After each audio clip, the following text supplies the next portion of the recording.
Bonsoir ou bonjour à toutes et à tous, ça y est, enfin, la critique de Tomb Raider, la légende de Lara Croft, série animée qui est sortie il y a quelques mois sur Netflix. J'ai enfin pris le temps de vous faire la vidéo, c'est une vidéo sans spoilers, et je suis accompagné pour l'occasion de mon ami Arsène de la chaîne Les Aventures de Lara Croft sur YouTube, une nouvelle chaîne consacrée à 100% à Lara Croft et à la franchise Tomb Raider. Et je lui ai demandé son avis. Il vous le donne, et ensuite je vous donnerai le mien, on l'écoute. Alors Julien m'a demandé gentiment de participer afin de donner mon avis sur la série, donc je vais essayer de synthétiser au maximum ma pensée. Donc tout d'abord, que dire de l'animation et du visuel? Eh bien c'est très qualitatif. On est au même niveau que du Castlevania, donc forcément ça a quand même de la gueule. Pour ce qui est de l'intrigue et de la mise en scène, c'est là où ça se corse un peu. Il faut avoir joué au jeu de la trilogie 2013 pour vraiment comprendre les sous-intrigues, mais je dirais même plus pour ne pas trouver Lara trop insupportable. Je m'explique. Il faut comprendre ses traumas pour se mettre à sa place. Parce que oui, la Lara de la série, elle est assez fragile mentalement. Et on le ressent beaucoup. Malgré ces moments d'héroïsme faisant penser à des épisodes de Totally Spies, nous sommes sur une Lara survivante. Et donc, si vous n'avez pas aimé ce personnage, déjà ça sera compliqué d'apprécier cette série. Et ce, malgré toutes les nombreuses références qu'ils ont placées dedans, et qui sont vraiment sympas pour le coup. Je vous recommande de regarder la série en VO plutôt qu'en VF, parce que la voix française de Lara ne lui donne que très peu de crédit, je trouve. Et sinon, je vous recommande quand même de la voir. C'est pas si mal que ça. Forcément, si comme moi, vous êtes un puriste des jeux Tomb Raider, vous allez préférer regarder des nanars assumés comme les films Tomb Raider avec Angelina Jolie, plutôt que cette série animée. Et je vous comprends, mais je pense qu'il faut laisser une chance à la nouveauté tant qu'on ne tombe pas dans l'absurde. On parle de Tomb Raider, que ce soit avec la Lara dans Fortnite, avec les remasters, ou même la série animée, je vais pas m'en plaindre clairement, vaut mieux ça plutôt que de voir mourir ses héros préférés, comme ce pauvre Sly Cooper qui n'a pas eu de jeu depuis la PlayStation 3, et un film d'animation carrément annulé. Donc voilà, c'était tout pour moi, c'était Arsène de la chaîne participative Les Aventures de Lara Croft, et merci Julien pour cette participation. Un grand merci à toi. Ça fait franchement plaisir. En plus, tu as pu mettre quelques images de la série sans qu'il y ait de droit d'auteur. Donc, pour vous, spectateurs, ça vous donne une petite idée graphiquement de la série.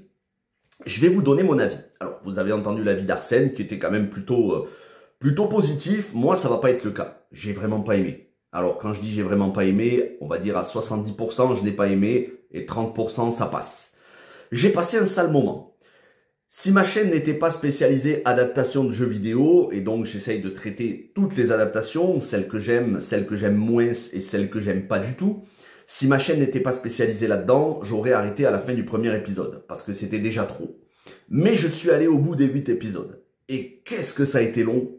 J'ai commencé un premier épisode, puis ensuite le mois suivant le deuxième épisode, j'ai fait une pause, et finalement j'ai décidé de regarder tout dans son intégralité. C'était long, c'était ennuyeux, et c'était surtout la Lara Croft que je n'aime pas, la Lara Croft de la trilogie Reboot. Parce que oui, cette série est canonique avec la trilogie Reboot 2013-2017, donc Rise of the Tomb Raider, et 2019, Shadow of the Tomb Raider, puisque ces événements de cette série animée se passent après la trilogie Reboot. Alors, je vais quand même finir par le positif. Je vais d'abord vous dire tout ce que j'aime pas, mais je vais essayer de terminer la vidéo par le positif et je vais pas trop m'attarder non plus dans les détails pour rester sans spoilers. Tout ce que je n'aime pas. À savoir que c'est une série Netflix avec tout ce qu'il peut y avoir de mauvais sur Netflix. On n'évite pas l'inclusivité avec le personnage de Zip, certes secondaire, mais qu'on voit dans tous les épisodes, qui était déjà là dans Tomb Raider sur les traces de Lara Croft, mais surtout dans Tomb Raider Legend.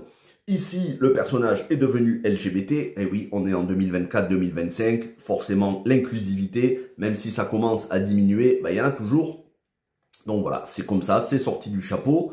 On a une Lara Croft qui est, on le sait, hein, c'était déjà les intentions affichées de la trilogie Reboot, très loin du physique qu'elle pouvait avoir dans les premiers Tomb Raider. Son physique aujourd'hui, pour les premiers Tomb Raider, étant jugé sexiste. Ne l'oublions pas, même dans les remasters, il y a eu un petit encart pédagogique en nous disant que ça ne correspondait plus aujourd'hui aux standards de notre société, avec un warning, attention, c'est sexiste. Et oui, avoir une femme sexy, aujourd'hui, c'est sexiste. Et donc, on a ici une Lara Croft qui a une carrure tantôt féminine, tantôt armoire à glace, avec les pectoraux saillants, avec les muscles saillants.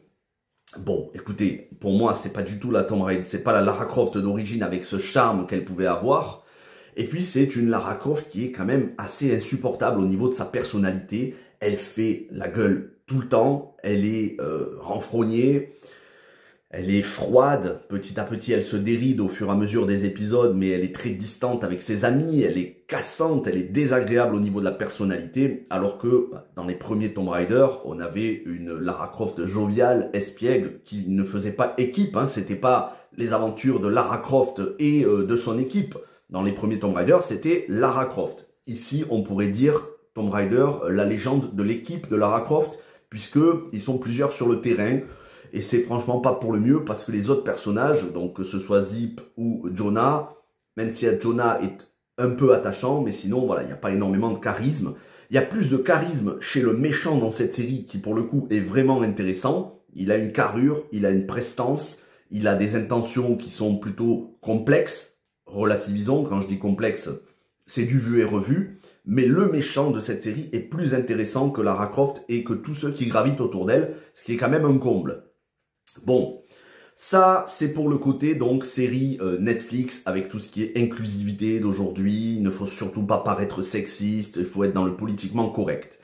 Au niveau des aventures, donc de l'intrigue, bah, c'est du vu et revu, Lara Croft doit sauver le monde, elle va parcourir aux quatre coins avec du positif, je vais y revenir, mais avec quand même beaucoup de longueur, du déjà vu dans les séries animées Netflix. Pas mauvais, c'est pas mauvais. Ce serait malhonnête de dire que c'est mauvais, mais c'est juste fade. Voilà, c'est fade. Il n'y a pas ce petit plus qui est excitant de se dire, tiens, j'ai vraiment envie de voir l'épisode suivant. Je me suis forcé. Franchement, je me suis forcé. J'ai vu le temps passer. 25 minutes, si on enlève le générique à chaque fois, parce que les génériques, ça rallonge. 25 minutes par épisode à peu près. Je les ai sentis passer les 25 minutes. Bon, après, c'est comme mon avis. Hein. Je sais très bien qu'il y en a certains qui ont aimé la série. Il n'y a aucun souci. Et puis, la musique. La musique n'est pas marquante du tout. Quand on connaît les musiques de Nathan McCree, le compositeur des 3 premiers Tomb Raider, qui étaient magnifiques, qui sont indémodables. Quand on avait même la bande originale des films Tomb Raider avec Angelina Jolie, personnellement, je ne considère pas que ce soit des nanars. Parce que si on considère les Tomb Raider avec Angelina Jolie comme des nanars, alors c'est le cas aussi pour les Indiana Jones avec Harrison Ford. Je suis désolé, les Indiana Jones, même si c'était grands films, il n'y a pas grand-chose de réaliste. Hein, c'est comme Tomb Raider. Normalement, vous faites un saut comme fait Lara Croft ou comme fait Indiana Jones, vous vous pétez les 2 jambes et les 2 bras. Donc, on est dans des films d'aventure, c'est pas réaliste du tout. Est-ce qu'on doit pour autant considérer que c'est nanardesque? Je ne crois pas. En tout cas, il y avait quand même, dans les films avec Angelina Jolie, une grosse vibe aventure et il y avait du fun. On sentait que le personnage se régalait et surtout, on sentait que l'actrice qui était idéale, Angelina Jolie était idéale pour le rôle, on sentait qu'elle se faisait plaisir dans le rôle. Là, il n'y a plus d'intrigue, ça se veut réaliste avec énormément de dialogue, énormément de psychologie, les traumatismes, les états d'âme de Lara Croft, ça prend beaucoup de place, ça prend peut-être même plus de place que l'action. Quant aux énigmes, qui étaient le point fort des Tomb Raider et qui est l'ADN des Tomb Raider, les énigmes, il n'y en a pas. Ici, il n'y en a pas du tout. Il doit y en avoir peut-être 1 ou 2 vers la fin des épisodes, on doit bouger des statues dans un certain ordre. Mais c'est rushé. À un moment donné, dans Tomb Raider, les premiers Tomb Raider, on prenait le temps. Dans les monuments, dans les tombes, dans les cavernes, on prenait le temps de faire les choses. Il y avait des retours en arrière. Et on ne retrouve plus ça aujourd'hui. On est plus préoccupé par la personnalité psychologique de Lara Croft que par les intrigues. Et Tomb Raider, c'est quand même les intrigues à la base. C'est quand même des leviers à activer, des dalles à éviter, des pièges. On retrouve ça, mais vraiment, je vous dis, dans les 2-3 derniers épisodes. C'est dommage. Bref, il y a quand même beaucoup de négatifs. Et bien sûr, la voix française, comme vous le disiez, Arsène, il vaut mieux regarder en version originale, puisque c'est Hayley Atwell, donc Peggy Carter dans le MCU, excellente actrice d'ailleurs, qui joue dans les derniers Missions Impossibles, c'est Hayley Atwell qui la double en version originale, alors que là en français, bon, j'ai pas retenu le nom de la comédienne de doublage, mais c'est fade. Voilà, c'est fade. Et forcément, quand c'est pas Françoise Cadol, pour moi, on perd l'ADN de Lara Croft. Maintenant, il y a quand même des points positifs. Visuellement, comme vous le disiez Arsène, c'est très beau. Et au niveau des décors, au niveau des paysages, au niveau des couleurs, j'ai rien à redire. C'est varié, il y a de la variété. Franchement, ce serait malhonnête de dire le contraire. Il y a de la variété. Et tout ce qui se passe en Chine, parce qu'il y a une bonne partie de l'intrigue qui se passe en Chine, en Mongolie, et donc dans des royaumes aussi imaginaires, hein, je ne vais pas en dire plus pour pas trop spoiler, c'est très beau.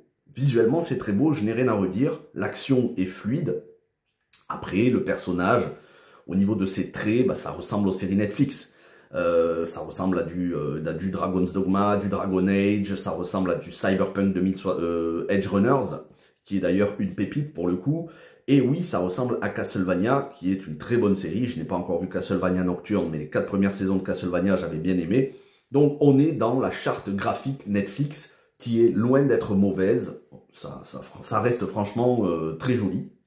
Les personnages ont des jolis traits de visage, mais comme je vous dis, voilà, le design de Lara Croft, ça va pas. Les muscles sont surdimensionnés. Et donc, on a un personnage qui est, je vais pas dire féministe, mais qui manque de féminité. Voilà, qui manque de féminité. C'est dommage. J'ai l'impression qu'il y a plus de temps accordé aux personnages autour d'elle qu'à Lara Croft elle-même. Mais bon, écoutez, c'est dans la continuité de la trilogie Reboot. Moi, je ne suis pas un fan de la trilogie Reboot. Pour moi, c'est du sous-Uncharted en moins bon. Mais il y a des gens qui adorent ça, donc... si vous avez aimé la trilogie Reboot et si les séries Netflix avec leur agenda, on va dire, en termes de politiquement correct, d'inclusivité, diversité, si ça ne vous gêne pas, vous allez apprécier la série. Si comme moi, vous êtes un ancien, un fan de la première heure, des premiers Tomb Raider sur PlayStation 1, je vous conseille plutôt de vous diriger vers les remasters du 1, 2, 3 déjà en physique et le 4, 5, 6 pour l'instant dématérialisé qui vont forcément arriver en physique. Là, vous y trouverez plus votre compte, même sur Legend Anniversary Underworld, que sur cette série animée. Pour le coup d'œil, ça vaut le coup, parce que l'entièreté de la saison 1, vous en avez pour environ 4 heures. Maintenant, c'est clairement pas indispensable. Il y a des pistes scénaristiques, notamment dans les dernières minutes, il y a des pistes scénaristiques pour une saison 2. Comme je vous ai dit, hein, ma chaîne traite des adaptations de jeux vidéo, donc je vais regarder la saison 2. J'espère que la saison 2 sera meilleure parce qu'on passera un peu moins de temps à s'attarder sur la psychologie et les traumatismes de Lara Croft et peut-être un peu plus sur l'action. On verra pour la saison 2. Je suis pas confiant, mais bon, de toute façon, moi je suis pas confiant du tout sur tout ce qui touche à Tomb Raider aujourd'hui en 2025. On va voir aussi la série live action avec Sophie Turner qui va sortir sur Amazon Prime. Quand exactement, je ne sais pas. Est-ce que ce sera en 2025 ou 2026 ? Je suis plutôt confiant en Sophie Turner parce que c'est une très bonne actrice et que physiquement elle fait le taf. Phoebe Waller-Bridge qui sera la scénariste de la série qu'on a vue en tant qu'actrice dans le dernier Indiana Jones. Bon ben je suis mitigé, parfois elle a fait du bon, parfois elle a fait du moins bon. Mais voilà, j'accorde, on va dire que j'accorde un peu sa chance à la série. Et puis il doit aussi y avoir un nouveau film en live action, donc pour l'instant on n'a presque aucune info. Donc on va dire que pour l'instant, au niveau de la série d'animation, je vais regarder la prochaine saison sans aucune avis, sans aucune envie, sans aucune attente, que j'ai plus d'attentes sur la série live action et surtout que j'ai plus d'attentes pour le prochain jeu. Alors là, j'ai autant de crainte que de hype, mais qu'est-ce que j'attends? Qu'est-ce que je pense du prochain jeu? Eh bien, vous le saurez si vous allez sur la chaîne de Arsène, Les Aventures de Lara Croft, puisqu'il va sortir une vidéo dans quelques jours. Une vidéo communautaire avec l'avis de tous les fans de Lara Croft qui participent à sa chaîne. C'est une toute nouvelle chaîne qui est 100% Lara Croft avec des vidéos communautaires sur des thématiques, sur des questions. J'ai eu l'occasion de participer à 2 de ces vidéos et je participerai à cette prochaine vidéo. N'hésitez pas à aller y faire un tour. C'est vraiment des fans de Lara Croft, de toutes les Lara Croft, hein, que ce soit PlayStation 1, PlayStation 2, PlayStation 3, PlayStation 4. Donc, si vous aimez Lara Croft, si vous aimez cet univers, quels que soient les jeux Tomb Raider que vous aimez, allez visiter cette chaîne, vous devrez y trouver votre compte. En plus, elle cartonne, une nouvelle chaîne, les vidéos cartonnent. Donc, encouragez-le. Moi, je vous mets le lien de sa chaîne dans la description. Et je vous donne rendez-vous pour ma chaîne, fin du mois, début du mois prochain, pour les rentrées du mois de mars en film et en jeu dans ma collection. Et ensuite, le mois prochain, on va se retrouver pour Minecraft le film. Je crains le pire, mais j'irai quand même le voir. Until Dawn, je pense que ça va être pas mal. Et surtout, une grosse vidéo collection concernant des adaptations de jeux vidéo en film. Une vidéo de presque 1h30. Vous verrez, c'est consacré à toute une saga d'adaptations de jeux vidéo. Toutes les pièces que je possède, DVD, Blu-ray, VHS, enfin VHS non, mais Steelbook. Donc voilà. Le mois d'avril, ça va être un mois riche sur la chaîne en adaptation de jeux vidéo. En attendant, je vous souhaite un bon week-end, une bonne semaine, portez-vous bien et ciao tout le monde!